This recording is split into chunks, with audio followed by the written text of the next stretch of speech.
घटना सामने आती है जिसमें ये जानकारी दी जाती है कि एक 5 साल का मासूम बच्चा बड़े से गड्ढे में गिरकर मर जाता है।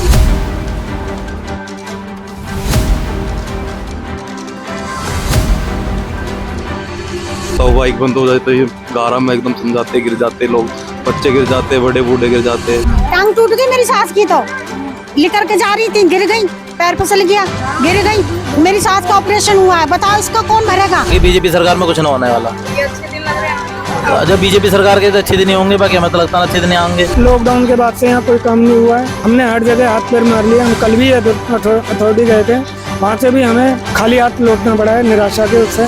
नमस्कार, मेरा नाम है रिया और आप देख रहे हैं बतंगड़। इस वक्त हम मौजूद हैं ग्रेटर नोएडा के छपरोला गांव में। आपको बता दूं कि यहाँ पर बीते एक दिन पहले ही एक घटना सामने आती है जिसमें ये जानकारी दी जाती है कि एक 5 साल का मासूम बच्चा बड़े से गड्ढे में गिरकर मर जाता है। अभी उसी जगह पर हम लोग मौजूद हैं। यहाँ की स्थिति मैं आपको हकीकत में दिखाऊंगी कि कैसी है।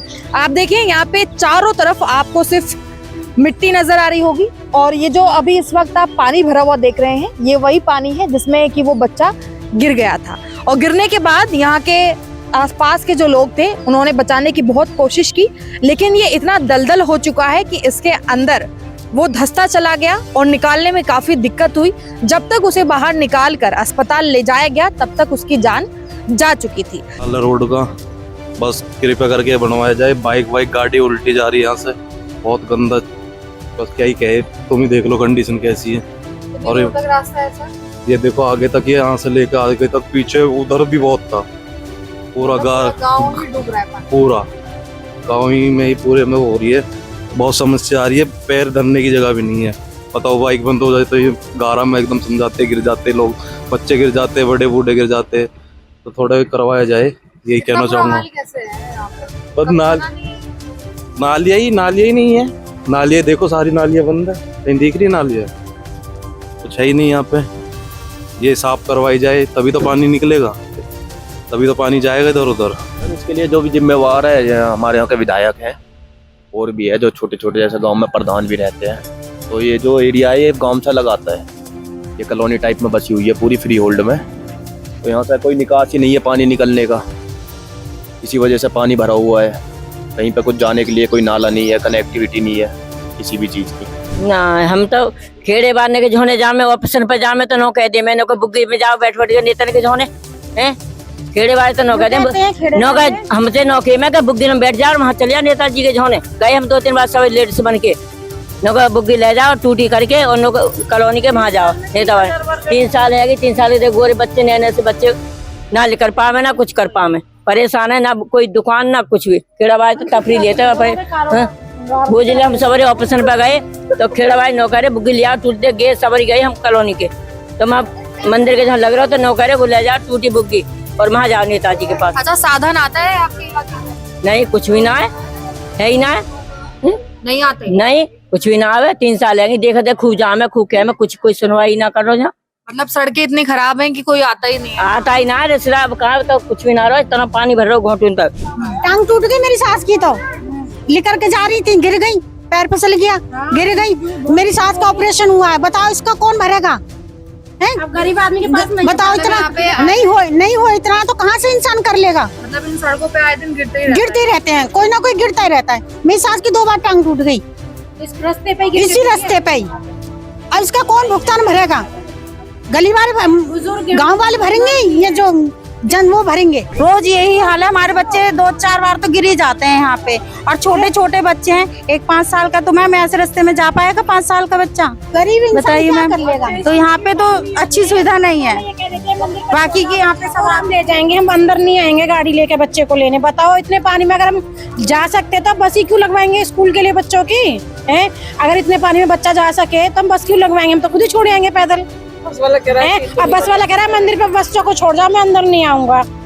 बताओ, हम क्या कर सकते हैं? अब बच्चों को नहीं पढ़ाएं, आदमी ड्यूटी ना जाए, या औरतें अपने घर से काम से नहीं निकले, कहाँ से कैसे कर पाए? बताओ। पानी की समस्या थी, गाड़ी नहीं खरीदी, गल गई। 15 साल का इसका टाइम है, ये 2 साल में खत्म हो जाने वाली गाड़ी।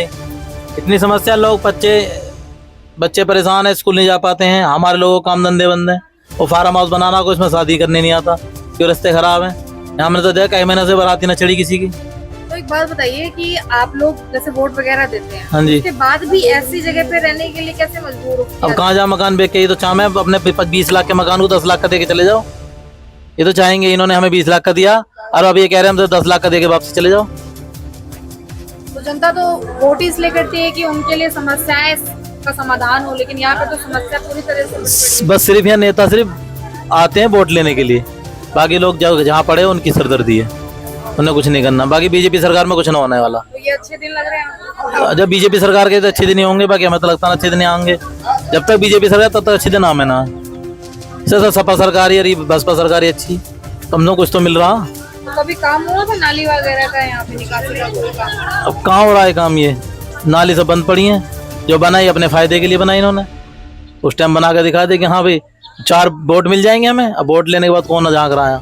तो इसका मतलब ये है कि ये स्मार्ट सिटी सिर्फ नाम जो है, यहाँ हम विधायक के पास गए थे और विधायक जी ने सीधा साफ ये कह दिया कि हमने भी ऐसे दिन गुजारे हैं जब पानी में चप्पल सर पे रख के और प्रजा में मोड़ के निकले हैं, और उन्होंने साफ हमें आश्वासन दे दिया कि यहाँ का कोई काम नहीं होने का है।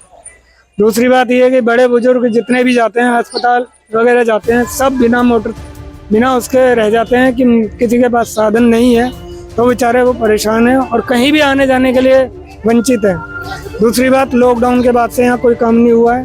हमने हर जगह हाथ पैर मार लिया। हम कल भी अथॉरिटी गए थे, वहाँ से भी हमें खाली हाथ लौटना पड़ा है निराशा के उससे, कि हम ये चाहते हैं कि हमारा सिर्फ ये है कि पानी की रोकथाम हो जाए, नाली बन जाए जिससे कि पानी सुचारू रूप से जा सके। बच्चे हैं स्कूल जाने से वंचित हैं, हर कोई इतना परेशान है, बदबू के मारे बुरी हालत हो रही है। घर की हालत ये हो रही है, अंदर जाके आप किसी के भी घर में जाओगे पलस्तर छूटा पड़ा है, सारी जगह इतना हाल बुरा है कि आम आदमी जो जल्दी जाने के लिए होता है वो रह जाता है, ऑफिस टाइम से नहीं जा पाता। बाजार यहाँ ऐसे हो गए हैं कि सब जगह पानी ही पानी दिखाई देता है।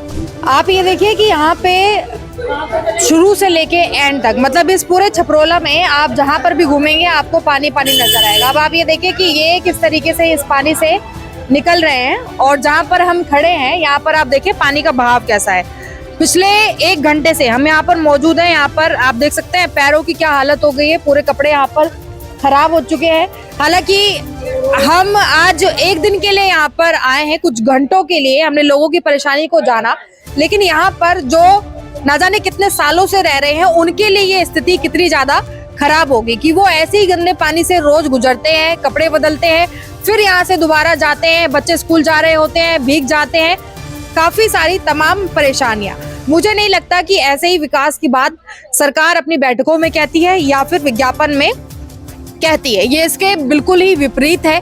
जिसकी भी तरफ से ये लापरवाही बढ़ती जा रही है उस तक ये खबर आप पहुंचाइए ताकि उन्हें भी अपनी जिम्मेदारी का एहसास हो और कम से कम लोगों को, गांव के जो यहाँ पर लोग रहते हैं उनके लिए अच्छी सड़कें और जल निकासी का प्रबंधन हो सके।